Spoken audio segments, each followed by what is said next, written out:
Aujourd'hui, on s'attaque à un sujet intéressant, un sujet controversé aussi car il y a plusieurs opinions dessus, un sujet sur lequel j'ai envie, avec vous, aujourd'hui de mettre de la nuance. Quelle place prend véritablement le non-verbal dans la communication? Donc pour ceux qui ne me connaissent pas, je m'appelle Clément Nardella, je suis coach et synergologue. Donc l'idée de cette chaîne, c'est de partager des moments avec vous autour du thème finalement de l'authenticité. Comment devenir de meilleurs communicants, plus authentiques, comment observer l'autre pour mieux le comprendre. Donc on passe beaucoup par la case communication non verbale qui est un sujet qui me passionne. Donc si c'est le cas pour vous, vous êtes au bon endroit, donc bienvenue. Alors souvent, quand on étudie un peu la communication, on a tendance à voir revenir ceci.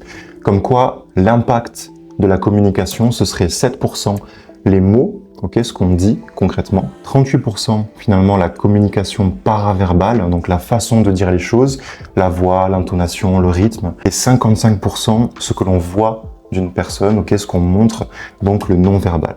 Cette étude, elle a été emmenée par un psychologue du nom de Albert Mehrabian dans les années 60, et en fait l'idée, à travers cette étude, c'était de mesurer si, quand on voit une personne, sur quoi on se base principalement pour mesurer son degré de sympathie. Est-ce qu'on se base plutôt sur ce qu'elle dit? Est-ce qu'on se base plutôt sur la façon dont elle le dit, le paraverbal? Ou est-ce qu'on se base plutôt sur ce qu'on voit d'elle?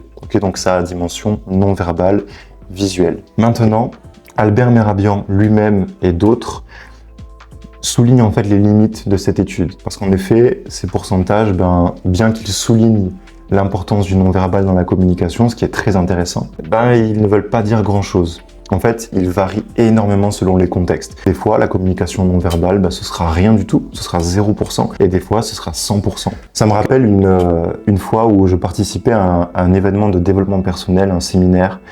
Et pour ceux qui ont déjà vécu ce genre de séminaire, vous savez ce que c'est. On est dans un très haut niveau d'énergie. On ressort de là, on est aligné, on est motivé, on a envie d'avancer. Et c'est vraiment l'énergie dans laquelle j'étais. J'étais plusieurs étages au-dessus en termes d'énergie.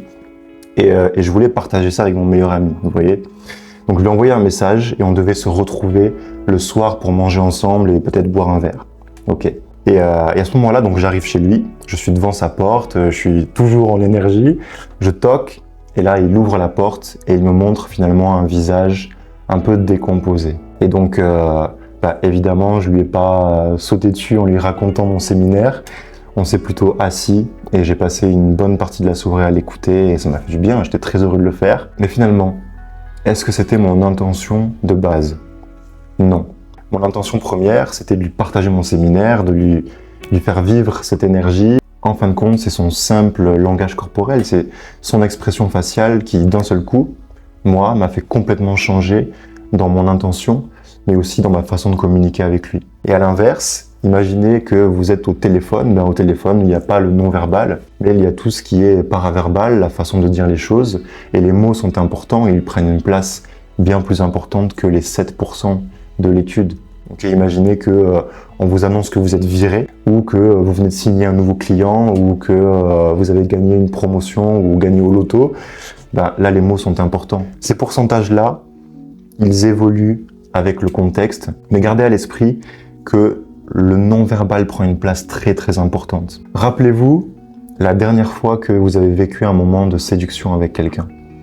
Est-ce que la séduction, franchement, c'est pas quelque chose au moins à 80% non-verbal? Il y a des échanges de regards, il y a des jeux de sourires, et lorsque vous parlez, lorsque vous échangez avec la personne, les deux personnes s'observent constamment, s'analysent, on essaye de comprendre l'autre, on essaye de jauger, voir comment ça se passe. Une personne qui n'entend pas ce qui se passe, mais qui assiste à la scène, peut dire, juste avec les yeux, juste en vous observant qu'il y a un rapprochement ou pas, que deux personnes sont en train de créer de l'intimité ou non. Le processus d'intimité, c'est vraiment quelque chose qui est essentiellement non-verbal. Donc ces pourcentages, bien évidemment, ils évoluent en fonction du contexte, en fonction de la situation. Et en même temps, j'aimerais que vous gardiez à l'esprit, vraiment, que le non-verbal prend une place très importante dans votre communication, mais aussi dans la façon dont vous percevez les autres. Et on peut vraiment faire quelque chose avec ça. Parce qu'on parle très souvent, on se soucie très souvent de la personne qui parle dans un groupe, mais finalement très peu de la personne qui ne dit rien. Or, cette personne-là, elle ne cesse pas pour autant de vivre des choses, de penser et de ressentir des émotions. Et si on apprenait à observer le langage corporel de l'autre pour mieux le comprendre? Et si on apprenait à créer plus d'inclusion grâce à ça? Et si on devenait de meilleurs communicants, plus authentiques dans nos relations, qu'elles soient professionnelles ou personnelles? Et ça, c'est tout l'enjeu de la synergologie, c'est tout l'enjeu de ce qu'on fait ici, de cette chaîne YouTube, et c'est tout l'enjeu aussi de l'univers que je vous propose à travers Parole Authentique. La compréhension d'autrui nécessite une conscience de la complexité humaine. Edgar Morin. Il y a les mots et il y a tout le reste. Donc soyez attentifs à tout ça, les amis. Si le sujet du non-verbal vous intéresse, vous pouvez cliquer dans la description pour aller un peu plus en profondeur et commencer l'aventure avec moi. Autrement, vous pouvez laisser un pouce bleu ou vous abonner à cette vidéo si elle vous a plu. Quant à moi, je vous dis merci et à très bientôt pour un prochain moment ensemble.